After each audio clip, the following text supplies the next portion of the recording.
Assalamu alaikum wa rahmatullahi wa barakatuhu.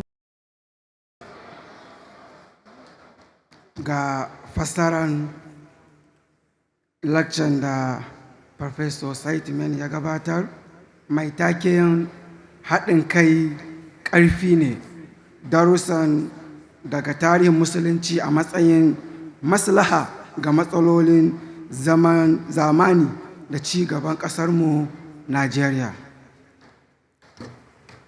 Malam ya bayyana haɗin kai a matsayin wani ginshiƙi na tabbatar da zaman lafiya, jituwa da ci gaban al'umma. Amma kaico abin da ya fi suɓucewa duniya kuma a yau, ya ce amma kaico abin da ya fi suɓucewa duniya kenan a yau. Yau muna cikin duniya wacce ake ƙawancen son kai da son zuciya, wanda ya haifar da taɓarɓarewar al'amura har aka samu ɗumaman yanayi, rashin daidaito, yaƙe-yaƙe a gurare daban-daban a faɗin duniya, kashe-kashe, ta'addanci, ƙaurace-ƙaurace daga wannan gari zuwa wancan, wanda ke barazana wa zaman lafiyar duniya. Kasancewar duniya ta zama ɗan ƙauye guda ɗaya a sanadiyar ci gaban kayan more rayuwa, bala'in da ya auku a wani yanki yakan shafi wani yankin. A sanadiyar haka shugabanni kowa yana fafuta yana nuni da cewa yana kiraye-kiraye na a zauna lafiya. A gaskiya Hazar Mirza Tahir Ahmad ya wanzar da akasarin shekarun rayuwarsa na kira da a zauna lafiya. Yau ko shakka babu, muryar da ta fi kowace ƙarfi da yawa a duniya ita ce muryar wato Mirza Masrur Ahmad, Khalifar Ahmadiyya na wannan zamani. Muryar shi ita ce ta fi yawa na kira da na zaman lafiya a faɗin duniya baki ɗaya.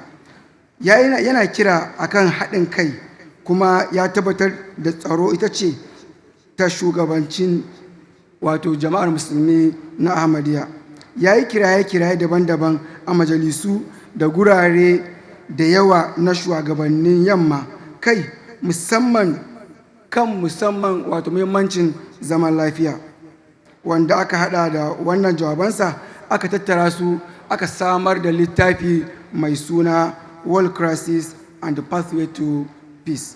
Mafi yawancin matsaloli da suka addabi a duniya a yau sun samu asali ne kan cewa kan son kai, wato waɗannan matsaloli sun samu asali ne kan son kai, wane ne ni, da kuma ƙabilanci. Ikirarin ƙasashen turai na nuni da ɗan ƙasa da shaidar yankin da mutum ya fito ya samu asali ne daga yaƙe-yaƙe, cin amana, yaudara, san zuciya, wanda ya sanya wato waɗannan yankuna suke ganin cewa sun fi fifiko akan wasu ƙasashe, musamman ma wato in suka haɗa kansu da ƙasashen Afirka ko kuma baƙin fata, suna ganin su suna da wani fifiko a kai da nuna iko, musamman ta fannin ainihin soja. Kuma waɗannan turawa sun samar da magana na yanki da nuna cewa ƙasanka, ka nuna son ƙasanka da kishin ƙasanka, ko da kuwa ƙasanka ba kan daidai take ba, ka fifita wannan soyayya ta ƙasanka, ka nuna son kai ya fi wannan soyayya. Ko da yake ita kuma musulunci a wani ɓangare, musulunci ya nuni da wato ka nuna a matsayinka na bil'adam, dukkanin mutane ɗaya suke, dukkaninku bil'adam ne. ƙabilanka, yaranka, ko yankin da ka fito, ko kuma kalan fatanka, wannan ba zai nuna fifiko da kake da shi akan wani ba, sai dai wannan kawai zai nuni ne kan cewa a domin musan juna ne. Allah subhanahu wa ta'ala ya halice mu wato ƙabilu daban-daban domin musan juna, kamar yadda ya zo a cikin alkur'ani mai girma. Allah ya cewa ya ku mutane, hakika mun halicce ku maza da mata, maka sanya ku ƙabilu daban-daban domin ku san juna. Mafi alherin cikinku a wajen Allah shine wanda ya fi tsoron Allah. Hakika tabbas Allah shine mafi sani. Sura ta 49 aya ta 14. Mafi muhimmancin abin da duniya ke fuskanta shine ƙabilanci, girman kai, duk da samun ci gaban tattalin arziki. Yaƙin duniya na farko da na biyu ya faru ne a sanadiyar nuna fifikon wata ƙasa bisa wata ƙasa, yayin da wata ƙasa ta ga wata ƙasa a matsayin mai ƙasƙanci da ƙoƙarin nuna ikonta a kanta, musamman ma ta hanyar wato ƙarfi na soji. Na biyu, idan lalle za a tabbatar wato yake cewa musamman ƙasar Amurka wanda ta yi fice wajen nuna wannan ɗabi'a, wato Amurka sun gaji wani ɗabi'a daga iyayensu na cewa su sun fi kowace ƙasa fifiko, kuma kowace ƙasa ya kamata ta kasance almajira ce a kan ƙasan in aka harata da ƙasan Afirka. Don haka lalle za a tabbatar da zaman lafiya. Idan za a tabbatar da zaman lafiya, to dole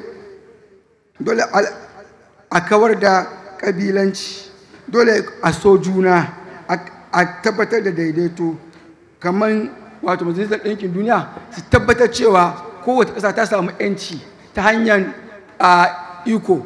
Kowace ƙasa ba wata ƙasa da za ta tsangwami wato ainihin wata ƙasa. Musamman babu yadda za a yi mutum ya yi hijira ya bar ƙasarsa zuwa wata ƙasa idan akwai abin jin daɗi da zaman lafiya a wato ainihin yankinsa. Kenan abubuwan da suke faruwa a yankunan gabas ta tsakiya a yau na rashin jituwa ya samu asali ne saboda rashin adalci da kuma tasirantuwar ƙasar Amurka da sauran ƙasashen yamma da suka hana sauran ƙasashe zaman lafiya. Haɗin kai na al'umma na musulunci ya samar asali ne daga tauhidi.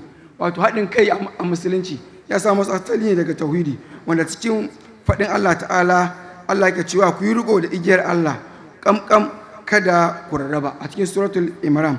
Malamai sun kawo ma'anar hablu da cewa wato malamai sun ba da mabambanta ma'ana ga wannan kalma ta hablu, wato igiyar Allah. Misali, Tabari ya kwatanta ta, ya ce abinda hablu take nufi tana nufin alƙur'ani.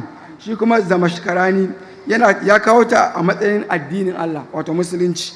Malaman Shi'a sun rarrabu, wato suna da mabambanta ra'ayi. Misali, Ƙummi ya kawo ta a matsayin wilaya ta Imam Aliyu.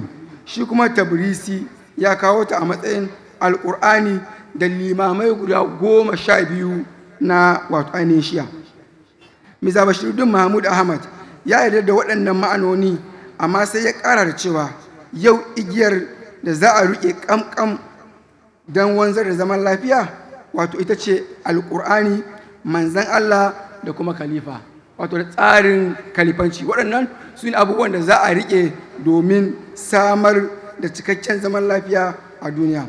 A musulunci a yau, a yayin da suka yi magana akan haɗin kai, wato alƙur'ani ya kawo gurare da dama. Misali, sura ta 8 aya ta 47 da kuma sura ta 49 aya ta 14. Ƙur'ani ya yi magana akan ainihin muhimmancin zaman lafiya, haɗin kai da zaman lafiya, haɗin kai, 'yan uwantaka da daidaito a mahangar sunna. Akwai hadisai da suka nuna muhimmancin 'yan uwantaka. Misali, Muhammad sallallahu alaihi wasallama yana cewa wato musulmai soyayyansu da ƙaunansu sun kasance tamkar gangan jiki ɗaya ne. Idan shafi ɗaya ya shafu, to wani shafi ma wannan cutar ta kan isa zuwa ga wannan shafin. Wani hadisi kuma Muhammad sallallahu alaihi wasallama yake cewa musulmai, wato muminai, 'yan uwan juna ne, tamkar gini ne, wannan sashe yana ƙarfafa wannan sashe. Har ila yau Muhammad sallallahu alaihi wasallama wani hadisi yana nuna da cewa lallai ɗayanku ba zai zama mumini na gari ba har sai ya so wa ɗan uwansa abin da yake so wa kansa. Bayan hijira, Annabi sallallahu alaihi wasallama ya kulla alaƙar ɗan uwantaka tsakanin ƙabilar Aus da ainihin Khazraj, tsakanin Ansar da Muhajirin, duk da cewa su ƙabilu ne waɗanda suka gaji ƙiyayya daga iyayensu. Muhammad sallallahu alaihi wasallama ya samar da zaman lafiya. Sannan Muhammad sallallahu alaihi wasallama a birnin Madina ya tabbatar da haɗin kai cikin adalci, inda ya shugabanci Yahudawa da Musulmai suka zauna cikin zaman lafiya ba tare da tsangwama ba. Wannan kuma ya samu asali ne saboda ainihin zaman lafiya. To musulunci yana fuskantar matsaloli daban-daban daga waje da kuma wato ainihin cikinta.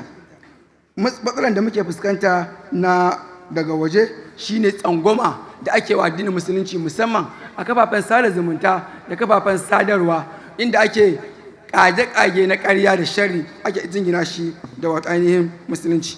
Daga cikin gida kuma muna fuskantar wato jahilci, rashin cikakken ilimin addini, gurɓacewar tarbiyya, rashin ci gaba, duka waɗannan sun haɗa da matsaloli da musulunci ke fuskanta na cikin gida, wanda ya samar da rarrabuwan kawuna a tsakanin al'umman musulmi. Prof yake cewa wajibi ne mu girmama bambancin ra'ayi da ke tsakaninmu. Ya ce domin ni da nake tsaye a nan, kada kake tsaye a can, kowa yana da rasa ra'ayin. Sannan inda za a tambaye ni hannun dama na, bangaren da zan ba ya bambanta da bangaren da aka ba inda kai za a tambaye ka. Ashe kenan gaskiya tana da wato fuska daban-daban. Kada ka ɗauka cewa ra'ayinka shine ko cikakken ra'ayi, wanda idan ba a bi shi ba to babu wata gaskiya. Wato wajibi sai mun girmama wato ra'ayin juna, mun so juna, mun ƙaunaci juna, mun kawar da kiyayya wato an tsakaninmu, sai yake kawo mafita.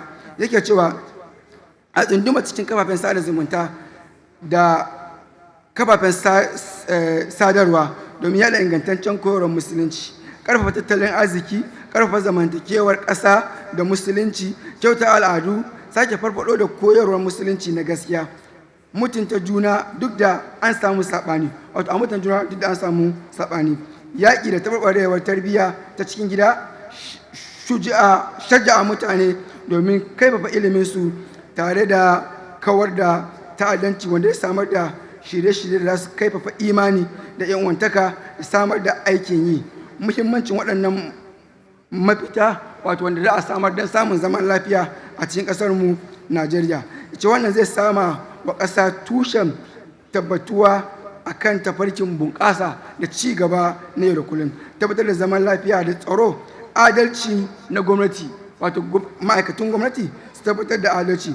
Musulunci ya tabbatar da shugabanci nagari a matsayin tafarki da zai samar da wato ainihin cikakken wanzazzan a zaman lafiya. Sai yake cewa a yau, a duniyan yau, babu wata jama'a wanda take ta dukufa wajen tabbatar da zaman lafiya kamar jama'ar musulmi ta Ahmadiyya, wanda khalifa mu ne yanzu ya dukufa wajen tabbatar da zaman lafiya, wanda har ya kawo wasiƙan da ya rubuta wa sarkin Saudi don haɗin kan al'umman ko kuma ƙasashen Larabawa da sauran ƙasashen musulmi da a samu ainihin zaman lafiya. Daga cewa jama'ar musulmi ta Ahmadiyya hakika ita ce ta mai da hankali wajen isar da tayataccen koyarwar addinin musulunci, domin ta haka ne da a samu adalci, wanda shi kuma shi ne tushe na wanzar da zaman lafiya. Wassalamu alaikum wa rahmatullahi wa barakatuh.